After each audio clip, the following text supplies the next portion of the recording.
Boa noite, a gente vai falar sobre as profissionais do sexo no que diz respeito à saúde e direitos humanos. O nosso grupo é formado pela Débora, a Lívia, a Mariana Abreu, Mariana Alves e a Renata. A gente vai falar um pouquinho sobre as perspectivas e experiências das profissionais do sexo, direitos humanos, saúde e bem-estar, políticas públicas, as perguntas que o outro grupo fez para a gente e nossas referências. Sobre as perspectivas e experiências, essas profissionais elas subvertem as normas urbanas, enfrentam desafios e riscos em seu cotidiano. Existe a subversão da lógica hegemônica do uso do espaço urbano, que elas usam de uma forma completamente diferente do que é normalizado e bem aceito. Elas possuem, nessa prática nas ruas, a autonomia e a liberdade de escolha dos clientes, horários e locais. Também permite a elas ter um dinamismo dos programas, tem muito mais variedade, mas também a monetização é muito baixa. As condições de trabalho de saúde são precárias, elas enfrentam e se preocupam constantemente com relação à violência. Na maioria dos estudos, todas as entrevistadas dessa profissão relatam agressões, estupros, sequestros, assassinatos e também exposição a doenças sexualmente transmissíveis. A precariedade também é socioeconômica, porque quando elas estão nesse tipo de trabalho, geralmente está ligado à falta de outras oportunidades econômicas e à busca de uma remuneração autônoma. O contexto desse trabalho é de vulnerabilidade com relação à rede de cuidado e apoio, porque essas profissionais enfrentam sentimento de abandono e de solidão. A luta delas envolve construir estratégias individuais e coletivas de enfrentamento a esses desafios que elas passam. E as demandas delas estão muito além do campo da psicologia, passam por questões políticas, sociais e econômicas. Então, para além dos estudos, pesquisas e intervenções feitas nesse contexto pela academia, isso tudo deve estar envolvido com a sociedade e com o Estado, para que sejam implementados programas e políticas públicas realmente eficazes e intervenha-se no âmbito da saúde mental e da saúde de um modo geral dessas profissionais. Então, as intervenções devem ser interdisciplinares. As principais demandas, então, que se identificam dessas profissionais são o fortalecimento da rede de apoio social e afetiva delas, desenvolvimento dessas estratégias diante dessas situações de riscos que elas vivenciam e estruturar as políticas públicas voltadas para a promoção da saúde, cidadania e direitos humanos. E a maioria das pesquisas que tem nesse contexto de políticas públicas são para a prevenção das doenças sexualmente transmissíveis. E isso, é claro, é muito necessário, mas também precisa ser associado às outras intervenções que buscam a qualidade de vida e o bem-estar delas. Com relação ao protagonismo dos movimentos sociais de prostitutas, alguns pontos marcantes são esses: a denúncia de violências e discriminações, que foi um passo muito importante para articular essas demandas com a busca pelos direitos fundamentais. Então, a partir do momento que elas tomaram uma maior força e coragem para denunciar, isso foi positivo para buscar os direitos. As associações e redes também de prostitutas, que principalmente na década de 80 e 90, elas foram impulsionadas pelo contexto de enfrentamento do HIV, e essa organização mais formal desse grupo permitiu que as prostitutas tivessem uma plataforma para expressar suas demandas de saúde e lutar também pelo reconhecimento de sua profissão. Também tem as contribuições para a gestão participativa do SUS E, com relação à educação popular em saúde, a EPS potencializa a participação, né, dos segmentos sociais diferentes, todos de um modo geral, incluindo as prostitutas.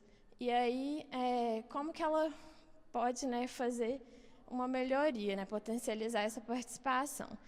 Desenvolvendo os mecanismos de escuta, para, né, entender melhor as demandas e opiniões e como que isso vai ser passado para o serviço de saúde.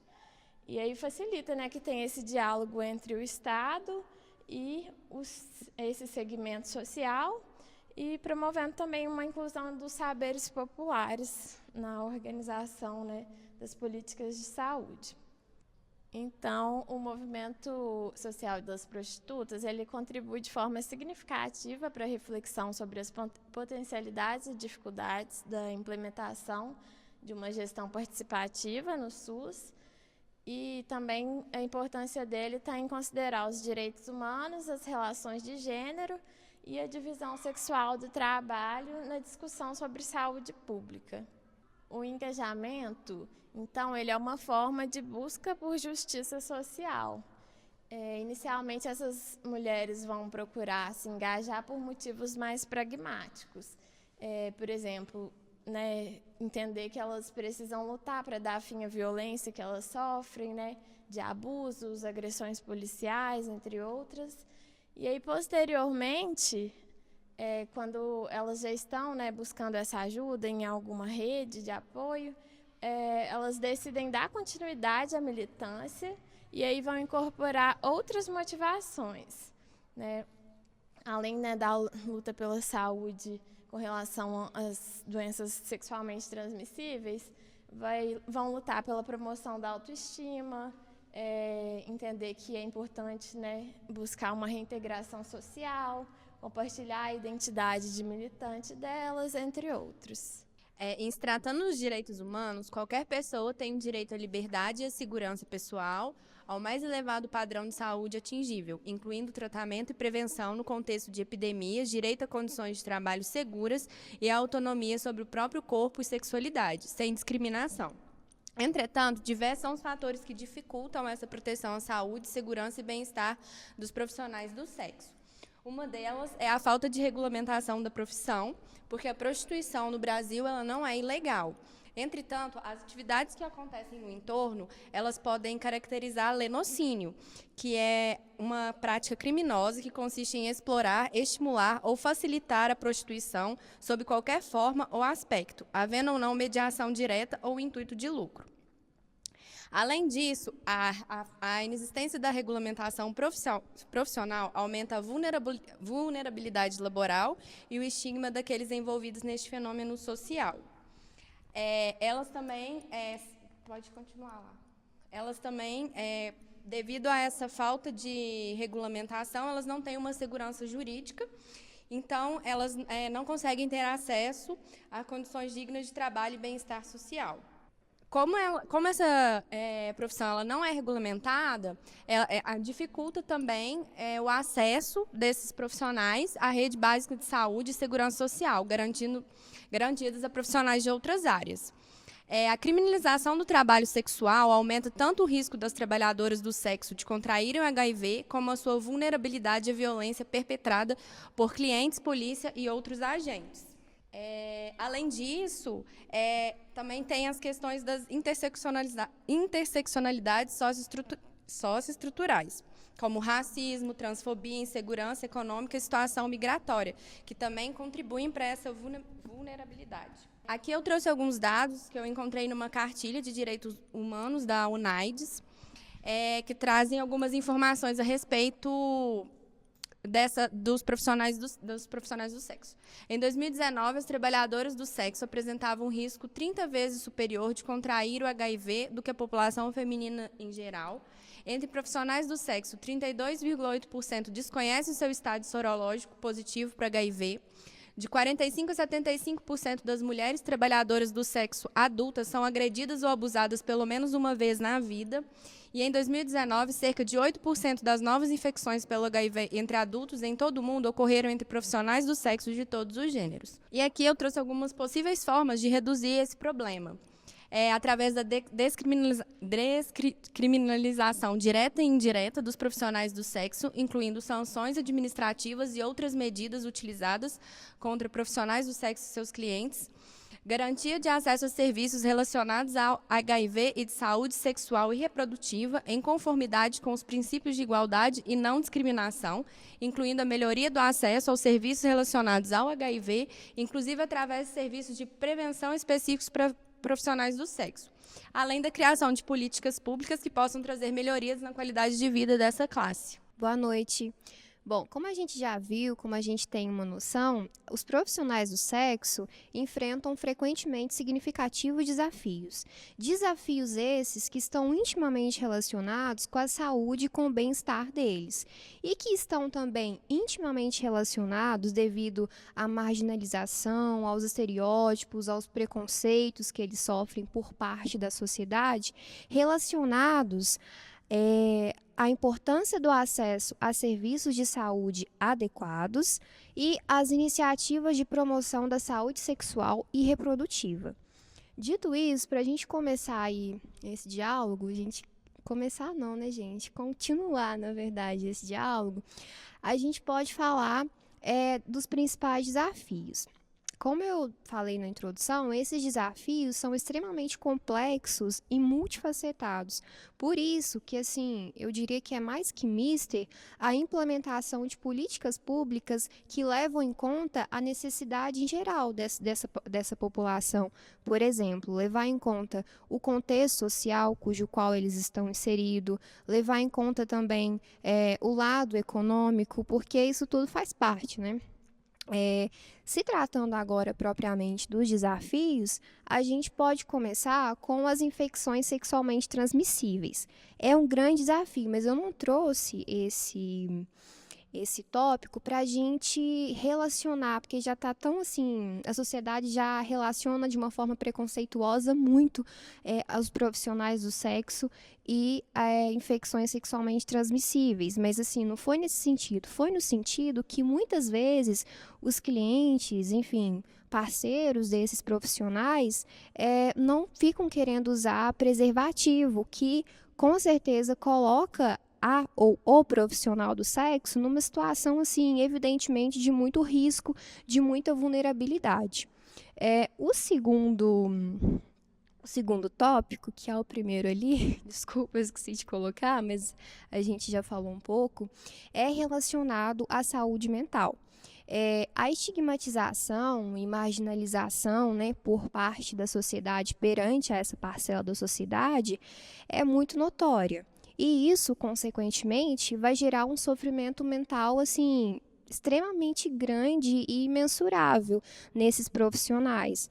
E que vai, oriundar em oriundar existe? Que vai desencadear em um isolamento social desses profissionais e vai também desencadear até uma certa dificuldade desses próprios profissionais buscarem atendimento psicológico, por exemplo, devido a essa discriminação.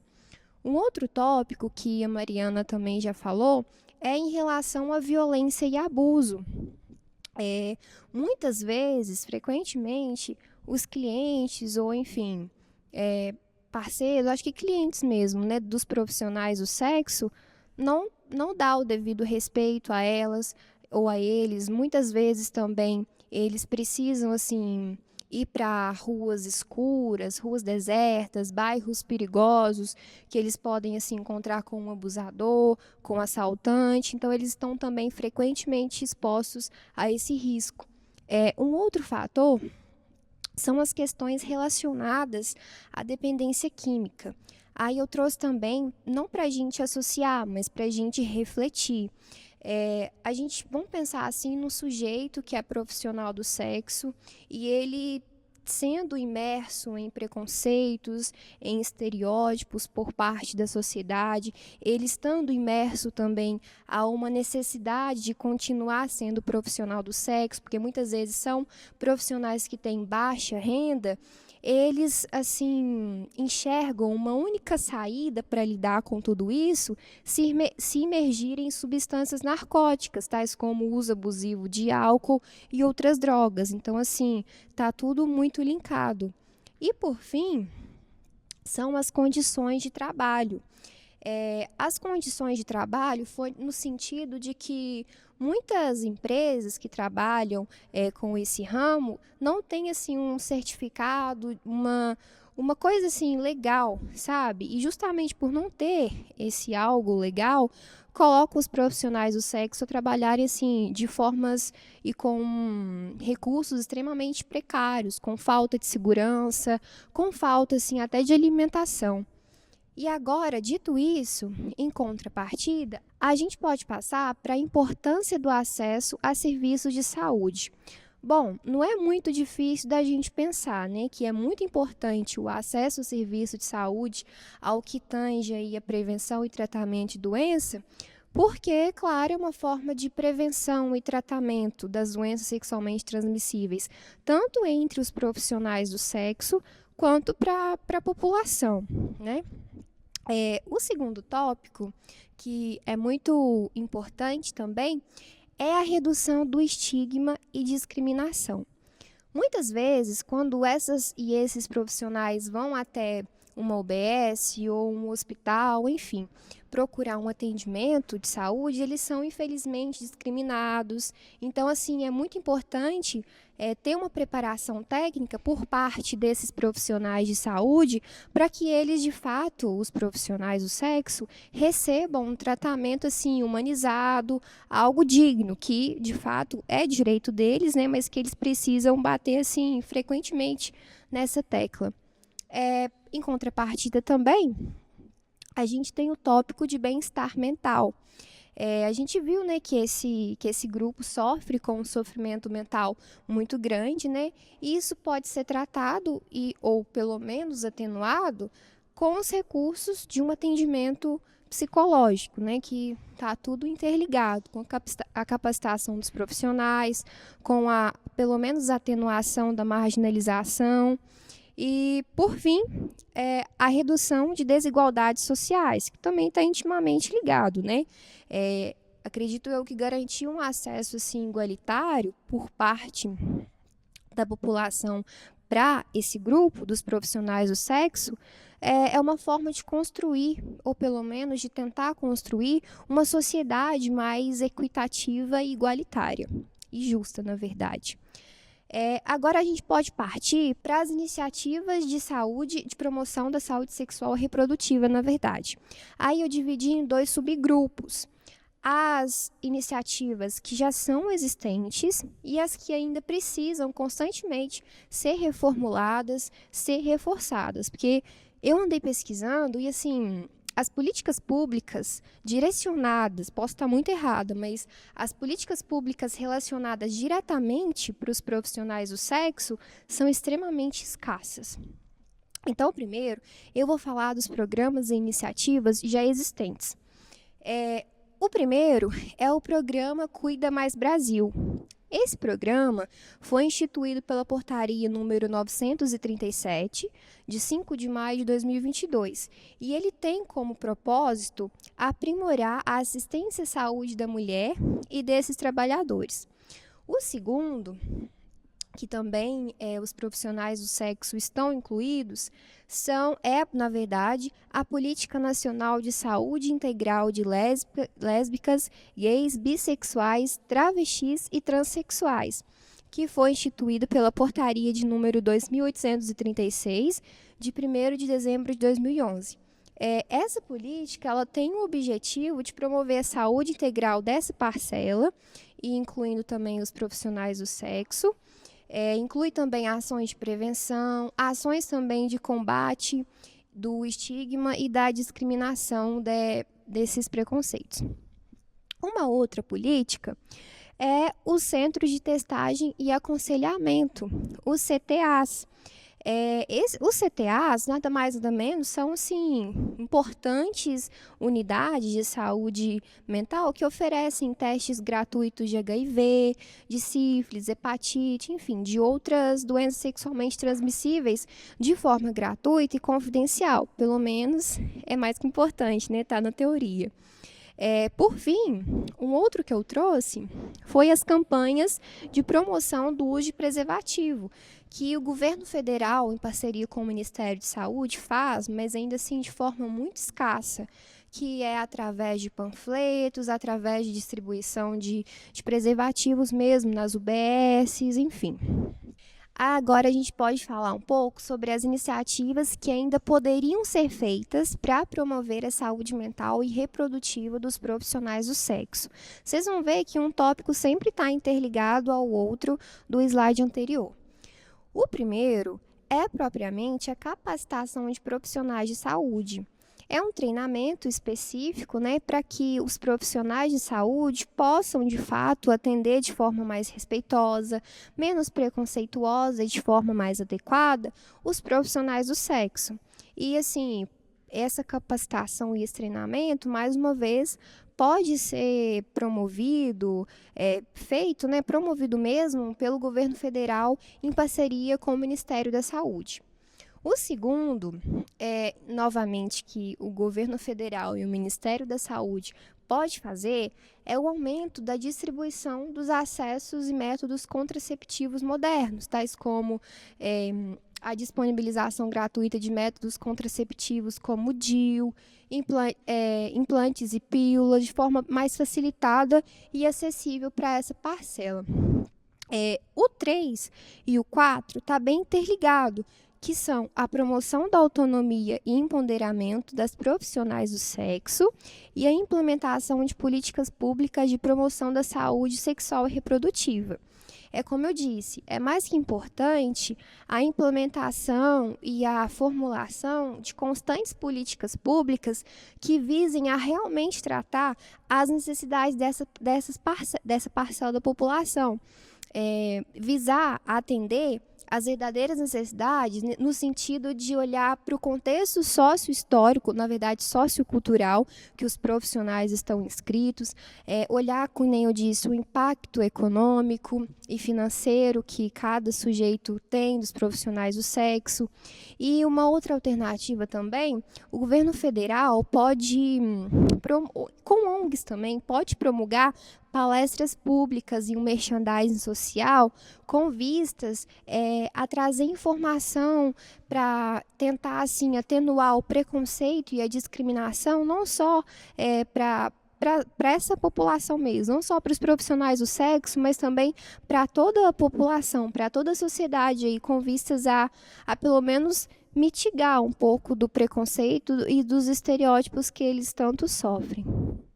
Quando a gente fala de profissionais do sexo, é importante que a gente fale também sobre políticas públicas, né, e movimentos sociais. Os primeiros movimentos sociais surgiram por volta da década de 70, onde emergiu também o termo de trabalhadores do sexo, né? E foi a época que esses movimentos ganharam mais força. Então, em 1970, surge o movimento associativista em busca pelo direito de reconhecimento legal da profissão, pela dignidade do trabalho e da redução de estigmas. Em 1987 também tem a criação da Rede Brasileira de Prostitutas, no qual o movimento passa a debater pautas importantes para a categoria, né, como, por exemplo, a violação dos direitos humanos. Em 1983 também foi implantado pelo Ministério da Saúde o Programa Nacional de AIDS, né, IDST, que visa a prevenção e o tratamento de doenças sexualmente transmissíveis. É importante a gente destacar que esse é um programa que não é exclusivo e que ele não foi criado exclusivamente para profissionais do sexo.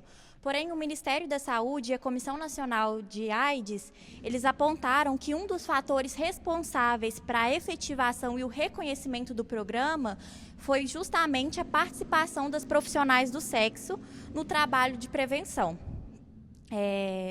Então, aos poucos, esse movimento foi incorporando outras questões, né, do universo da prostituição, tais como os direitos humanos e a parte da redução dos estigmas. Existem também diversos serviços de saúde para as populações vulneráveis, né, e a capacitação de profissionais de saúde, mas é importante que a gente ressalte que tanto a capacitação quanto também os serviços de saúde para pessoas vulneráveis não é exclusivamente voltado para profissionais do sexo, né? Depois de muita luta, a prostituição ela foi reconhecida como uma profissão, mas foi somente em 2004.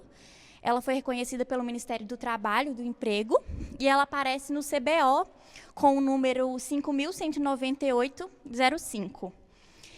Apesar do CBO ter o reconhecimento no sentido classificatório, ele não dá a regulamentação da profissão, né? Existe também o projeto de lei Gabriela Leite, que foi criado, né, no intuito de regulamentar a profissão do trabalho, né, das profissionais do sexo, garantindo o direito trabalhista, e foi criado pelo deputado Jean Williams. Existe em Minas Gerais também a Prosmig, que é formada por prostitutas para defender os direitos da categoria. Ela possui, em média, 4.000 associadas, são profissionais do sexo mulheres e transexuais. A associação funciona numa das principais zonas de prostituição de Belo Horizonte, presta serviços como orientação jurídica, orientação médica, psicológica, sobre violação de direitos, orientações sobre DSTs e AIDS e aquisição de camisinhas e lubrificantes. A atual conjuntura evidencia um grande desafio, né, a ser superado, já que a gente vê que existe um déficit parcial ou quase total de políticas públicas voltadas para profissionais do sexo, né? Existem algumas, né, conforme eu disse, políticas, mas que são, na maioria, medidas paliativas. Existe também um preconceito gerado em torno das profissionais do sexo, e isso dificulta a regulamentação e o reconhecimento dos direitos e deveres do trabalho sexual e, consequentemente, também dificulta as políticas públicas para o setor de segurança, para o setor e a segurança das profissionais. Então, gente, eu vou responder as perguntas que o outro grupo fez para a gente, que já perpassa um pouco do que as outras pessoas já falaram aqui na apresentação. E vamos lá. A primeira pergunta é: quais são os principais desafios que os profissionais do sexo enfrentam ao buscar atendimento médico e como podemos melhorar o acesso à saúde para eles? Bom, como as meninas já falaram muito bem, os principais desafios que esses profissionais encontram é a questão do estigma social, a falta de acolhimento, né, como a gente já viu, que é uma diretriz da Política Nacional de Humanização, por parte dos profissionais de saúde, o atendimento parcial também, devido ao preconceito dos profissionais da saúde, e isso estimula a prática de automedicação, né, desses profissionais do sexo, e também a questão do horário de funcionamento, porque em algumas cidades, enfim, os postos, né, eles funcionam a partir de determinado horário e são fechados em determinado horário. E, às vezes, esse horário bate com o horário que esses profissionais estão atuando nas ruas, enfim, fazendo programas. Então, isso dificulta, né, o acesso a esse serviço ofertado. Pode passar. E o que a gente pode fazer como melhoria? São medidas de intervenção centradas na aceitabilidade social dessas pessoas. A equipe interdisciplinar de saúde deve buscar estratégias para dirimir a distância entre os serviços e os profissionais do sexo, como ofertar atendimento humanizado, flexibilizar os horários de atendimento, que impedem o acesso e o contato com a equipe de saúde, por meio também da visita do agente comunitário de saúde, promover programas de educação em saúde, estratégias que estimulem a visita dos profissionais do sexo nas UBSs para acompanhamento, orientação e disponibilização dos preservativos. Aqui, uma coisa que é importante a gente observar é o seguinte: não basta só fazer esses programas de prevenção, de orientação. É necessário também que as equipes, né, de saúde, a equipe interdisciplinar, também façam um acompanhamento desses profissionais para ver se essas práticas estão sendo feitas. Porque não adianta nada você, né, pegar o grupo ali, explicar e tudo, e chegar na hora do vamos ver, nada está sendo aplicado. Outras melhorias também, fortalecimento de ações que visem a prevenção das ISTs, garantia de direitos à saúde através das políticas específicas para alcançar a universalidade e a equidade, né, que são princípios doutrinários do SUS, para esses profissionais no serviço de saúde, e um maior financiamento de verbas destinadas ao SUS. A segunda questão foi: como a discriminação, a criminalização, o machismo e a sexualização aumentam a vulnerabilidade de pessoas profissionais do sexo, violando seus direitos humanos, e o que pode ser feito para garantir sua segurança, dignidade e direitos? Bom, todas essas práticas, discriminação, criminalização, machismo, sexualização, culminam na exclusão social do sujeito. Logo, perpassa por uma questão de preconceito, né, social, que leva à desigualdade, violência e faz com que essa atividade seja considerada uma atividade de risco. Como as meninas já falaram também, o tipo de ambiente é um fator que aumenta a vulnerabilidade. Na rua, o profissional está sujeito a agressões arbitrárias da polícia, agenciadores, clientes, principalmente em relação ao acerto do programa, uso da camisinha, estupros, roubos, agressões físicas, verbais e morais, e também tráfico de mulheres. O machismo, como a gente vive numa sociedade extremamente machista também, ele está nesse tipo de relação, porque o homem, muitas das vezes, ele domina e afirma esse poder, onde existe essa manifestação de violência de gênero, como as meninas já falaram, que às vezes eles não aceitam, né, que o uso de camisinha, enfim, isso acarreta vários problemas. Como também já foi falado, a prostituição não é crime no Brasil, mas a prática de rufianismo, sim, que está aqui no artigo 230 do Código Penal. E o que pode ser feito, então, para diminuir essa questão da vulnerabilidade, de todas as questões que perpassam os profissionais do sexo? Uma atenção maior por parte do Estado para dar visibilidade e voz para esse grupo de risco, políticas públicas efetivas voltadas para essa população, trabalhos de promoção e prevenção da saúde e também de prevenção da violência. Além disso, é importante uma regulação por lei dessa atividade profissional. Última pergunta: quais modelos de regulação da atividade de profissionais do sexo em outros países ajudam a melhorar a segurança e o bem-estar dessas pessoas, e como podemos aplicar essas ideias no Brasil? Eu peguei 3 países aqui que já regulamentam essa profissão, que é a Alemanha, Holanda e Nova Zelândia. Lá, o profissional do sexo tem carteira assinada, plano de saúde e aposentadoria. Por ter essa regulamentação, a idade mínima é 18 anos, os prostíbulos têm que ter licença especial, e isso fez com que houvesse um controle de doenças, combate ao crime, à prostituição de menores, e também mais uma fonte, né, de impostos. E como que a gente pode aplicar isso no Brasil? Que eu acredito, assim, que é bem possível de acontecer, mas vamos pensar na possibilidade.